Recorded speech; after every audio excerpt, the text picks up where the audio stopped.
On Global TV News Express, President Tinubu nominates Magnus Abe, 20 others to regulate regulatory bodies. In business, Dangote refinery pumps 43 million liters, denies facility shut down. On the foreign scene, Trump threatens military operations against Colombia following Venezuela raid.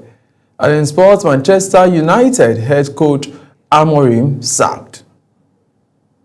Hello and welcome to all our viewers in Nigeria and around the world to News Express on Global Television, coming to you live from the nation's capital, Abuja.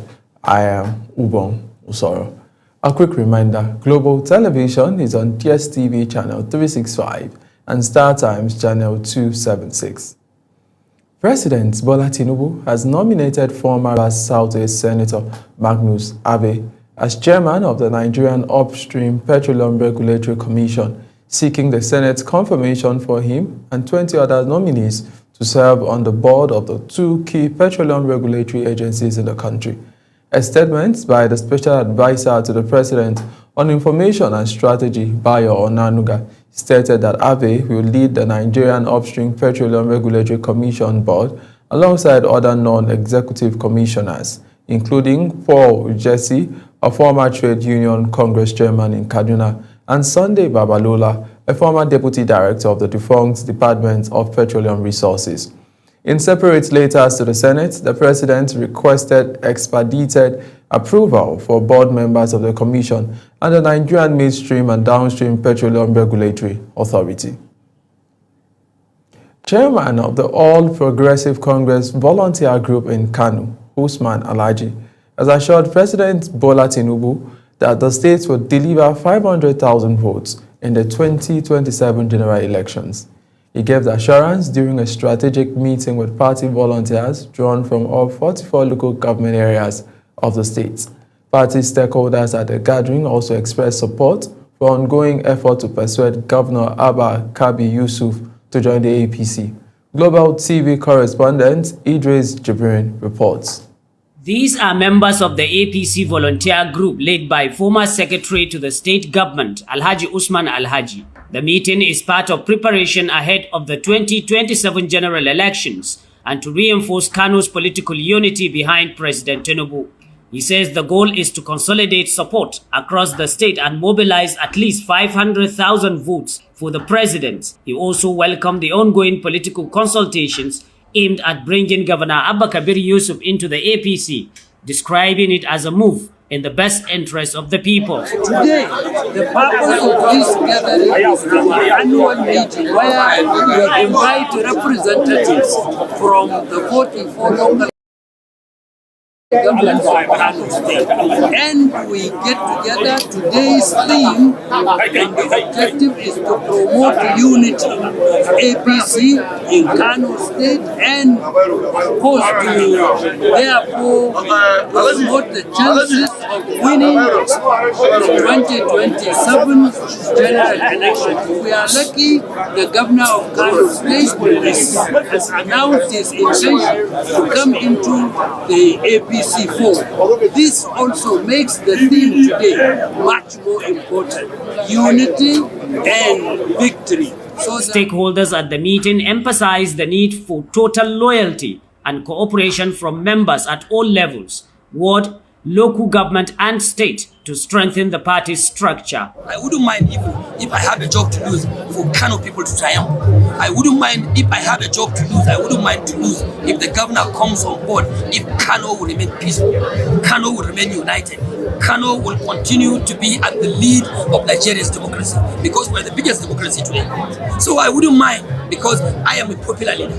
I'm a leader who leads by example, a leader who believes in the benefit of his own people in the system, not about my personal benefit. And this is what we learned out from our forefathers.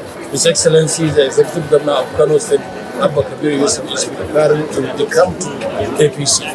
As you know, so many governors become to APC in order to have their own chances for the second time. So we are welcoming His Excellency into the party and his entrance, and inshallah we will. For now, all eyes are on whether former governors Abdullahi Umar Ganduje and Rabiu Konkosu can reunite politically to shape Kano's future direction. From Kano, Idris Jubrin, Global Television News. Stakeholders of the People's Democratic Party, PDP, have outlined far-reaching conditions for reconciliation as consultations continue to resolve the party's lingering internal crisis. Key issues under discussion include the party's structure, possibility of another convention, public apologies, and other fundamental reforms seen as necessary to restore unity. Members of both the Tanimu Turaki and Abdurrahman Mohammed-led factions of the National Working Committee reportedly confirmed that talks are still at the early stage, noting that the options being considered include convening a National Executive Committee meeting or holding another national convention to address the disputed leadership positions in the party. An African Democratic Congress faction has formally inaugurated its zonal, state, and appeal Congress committees nationwide, a move aimed at strengthening party structure and ensuring smooth conduct of congresses ahead of the 2027 general elections. The inauguration was announced in Abuja by the factional national chairman Nafiu Gombe at a press conference. Nafiu said the committees were established to oversee the planning and execution of congresses at the zonal, state, and local government and ward levels, in strict compliance with the ADC Constitution and the Electoral Act. Minister of the Federal Capital Territory, Nyesom Wike, has assured residents that 2026 will bring greater dividends of democracy. Reflecting on 2025, Wike described it as a very good year for the FCT, noting that significant changes across the territory. He also said, while every goal was not achieved due to few setbacks, 2025 remains a landmark year, expressing hope that residents will witness more positive transformations in 2026. The federal government has formally withdrawn the criminal defamation case it filed against Senator Natasha Akpoti-Uduaghan last year. This decision brought to an end what many considered a high-profile prosecution that attracted nationwide attention and stirred intense political debates. Certified court documents indicate that the Office of the Attorney General of the Federation filed a notice of discontinuance before the Federal High Court in Abuja Judicial Division, thereby terminating the criminal proceedings against Senator representing Kogi Central. Coordinating Minister of Health and Social Welfare, Professor Mohammed Pateh, says the federal government has administered over 25 million doses of measles vaccine and 22 million yellow fever vaccinations nationwide. The minister disclosed this on his official X handle, highlighting significant gains recorded in immunization coverage and preventive healthcare delivery across the country. Beyond measles and yellow fever, the minister said 5 million children had received pentavalent vaccine, while over 10 million Nigerians were vaccinated with the tetanus diphtheria vaccine through the nationwide diphtheria response. The Medical and Health Workers Union of Nigeria in Kaduna State has denied reports that it is planning a statewide strike, insisting that health services across the state will continue without disruption. This is according to a statement issued by the union and addressed to the head of the Kaduna State Civil Service. The union said the claims, which had been circulating on social media, are false, unverified, and capable of causing unnecessary public anxiety. The Joint Admission and Matriculation Board, JAMB, has called on candidates intending to register for the 2026 Unified Tertiary Matriculation Examination, UTME, and direct entry to commence and create their profiles on their platform immediately. The board issued the update in its weekly bulletin, urging candidates to ensure their National Identification Number, NIN, details are accurate before creating their profiles ahead of the registration exercise. The board also warned that errors in NIN data could lead to avoidable challenges during registration and subsequent examination processes. In Oyo State, Governor Seyi Makinde has reshuffled his cabinet, relieving the secretary to the state government, Olanike Adeyemo, of appointment with immediate effect. This is contained in a statement by the Special Advisor on Media, Solomon Olarewaju, in Ibadan, the state capital. The governor appointed Professor Mosibo Babatunde as a new secretary to the state government SSG. The Nigerian Air Force NAF has officially released a schedule for the Direct Short Service Commission DSSC 34 enlistment interviews for candidates who successfully made the shortlist. The announcement, made via the Air Force's official X account, signals the next stage of the recruitment process for applicants seeking commission through the DSSC 34 2025 intake. The statement further said the list of shortlisted candidates has been published on the Nigerian Air Force official recruitment portal, and those selected are invited to participate in the selection and enlistment interviews. The Benue State Police Public Relations Officer DSP Edet Udeme has confirmed a fire incident at the police mobile force facility in the state, which destroys offices and armory. A video obtained by Global Television News shows the facility engulfed in flames with sections of the complex reduced to ashes. While the police have confirmed the incident, the exact cause of the fire is yet to be disclosed while investigations are ongoing. In the footage, a distressed voice is heard describing the scale of destruction, stating that the armory was completely consumed by the blaze. Despite prevailing security challenges and heightened fear across both urban and rural communities in Sokoto State, the State Universal Basic Education Board (SUBEB) has directed all public primary and junior secondary schools to resume for the second term on Monday, January the 5th, 2026. In a statement signed by the executive chairman of SUBEB, Umar Tambowao, the board assured parents and the general public that all necessary arrangements had been concluded to guarantee a smooth and orderly commencement of the new term. Tambowao urged key stakeholders in the basic education sector, including parents and guardians, traditional and religious leaders, school-based management committees, and the Parents Teachers Association to cooperate fully to ensure pupils return to school promptly despite the prevailing security concerns. The remains of the senator representing Nasarawa North, Godiya Akwashiki, has arrived in Nigeria from India, where he died last Wednesday. The body was received at the Nnamdi Azikiwe International Airport Cargo Terminal in Abuja. Among those present to receive the remains were the acting national chairman of the Social Democratic Party, Professor Sadiq Gombe, and the party's former presidential candidate Adewole Adebayo, former governor of Nasarawa State, Umaru Al-Makura, and chairman of the House of Representatives Committee on Solid Minerals, Jonathan Gaza Brefi, former Minister of Information, Labaran Marco, and other political associates. You're watching the live broadcast of News Express. When News Express returns, Dangote Refinery pumps 43 million litres, denies facility shutdown. Details coming shortly, plus foreign and sports stories on the other side of this break. Please do stay with us.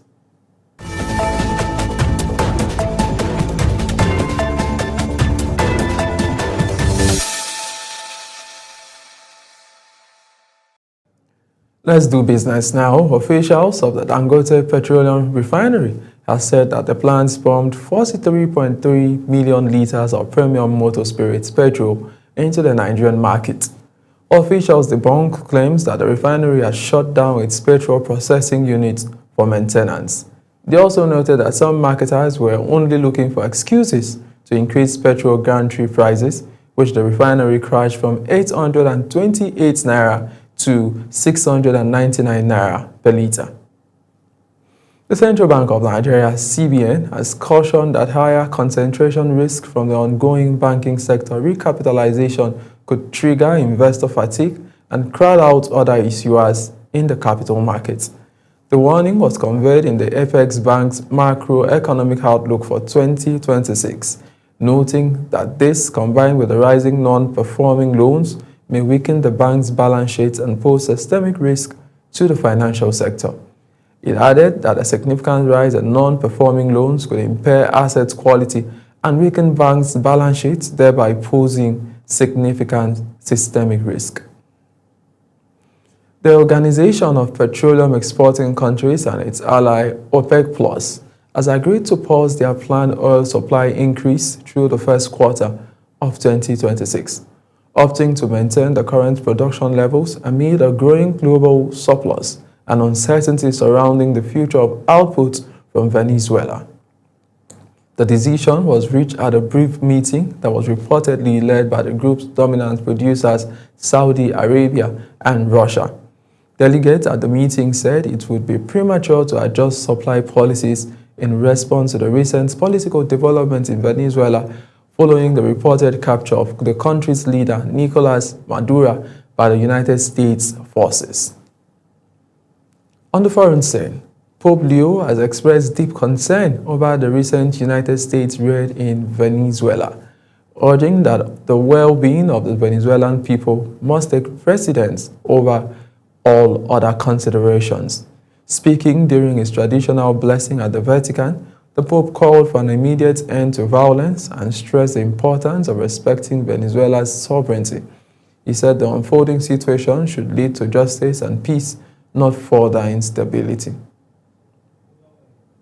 United States President Donald Trump has threatened his Colombian counterpart Gustavo Petro following Washington's adoption of Venezuela's leader, and has said he believed the government in Cuba too was likely to fall soon. Trump's warning came despite a growing outcry over the adoption of Nicolas Maduro, with Brazil, Chile, Colombia, Mexico, Uruguay, and Spain condemning the U.S. action as a dangerous precedent for peace and regional security. Trump told reporters aboard Air Force One that Colombia and Venezuela were, in his words, very sick, noting that the government in Bogota was run by a sick man who likes making cocaine and selling it to the United States. Venezuela's Supreme Court has appointed Vice President Delcy Rodriguez as interim president following the capture of President Nicolas Maduro by U.S. forces. The court said Rodriguez would assume executive powers to guarantee administrative continuity and national defense amid the president's forced absence. Mukhtar Kasim brings us more details. The appointment of an interim president in Venezuela followed the capture of President Nicolas Maduro, who was flown to the United States amid U.S. airstrikes in Caracas. U.S. President Donald Trump announced the operation and outlined plans for a temporary U.S. administration of the country, while Venezuela declared a state of national emergency. Nicolas Maduro and his wife, Cilia Flores, were captured in Caracas on Saturday and transported to the Metropolitan Detention Center in Brooklyn, New York.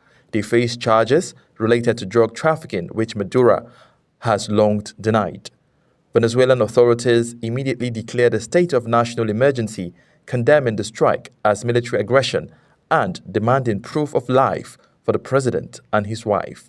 Eyewitnesses in Caracas reported explosions, smoke. Protective gear in the way that he is being held by the agent there.